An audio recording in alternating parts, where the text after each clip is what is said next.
Anthony, another test coming up for you. Tony Averlant. Well, yeah, you know, we've tried to get certain opponents, but it's not easy to get me fights. That's a fact. I'm just focused on this opponent coming up.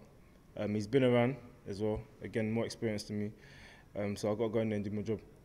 Do you look at things when you see good world-class men like Jürgen Bremer stopped him, and do you think, well, it'd be good to equal that, or do you think, well, I'll go the distance if I have to? Literally, I'm prepared for anything. The last guy I fought, he had never been stopped, and he'd been in there with world champions before as well. I was the first one to stop him, but everyone knows my motto, and that's entertainment. And when I can get the knockout, I'll get it. What brings the power? What's so natural about the power? Because it's not as if you've been in a boxing gym since you was 8 years of age developing it. I started boxing late, very late. Started boxing when I was 19, I had my first fight when I was 20, 26 now. Been professional coming up 3 years. The power, I don't know where it comes from. I think it's a mentality more than anything. There are certain attributes there. I used to do a lot of different sports. I've done rugby. Didn't play it at any high level. I just played it a bit. Played basketball, football, and I've done athletics. So I think most of my explosive power will probably come from athletics. You're very set in your ways what you want to do with boxing. Yeah. How selfish are you as a person?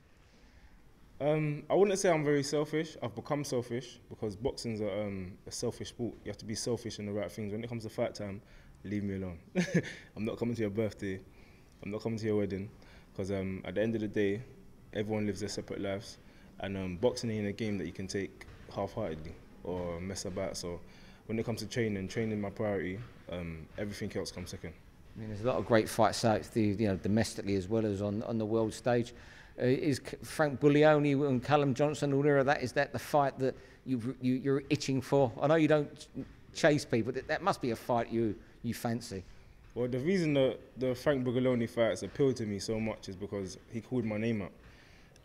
Everyone's starting to do it now, but he called up my name, put a picture up on his social media saying after he fights Ricky Summers, which he fought a while ago, that he has no problem taking my undefeated record. So I said, okay. We tried to make a fight with him way down the line when I was on like my 9th professional fight.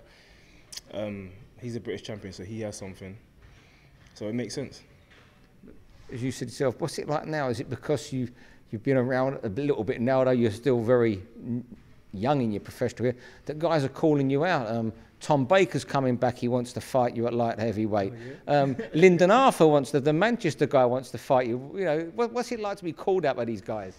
Well, these are all guys that are starting to call me out recently. It all comes with profile.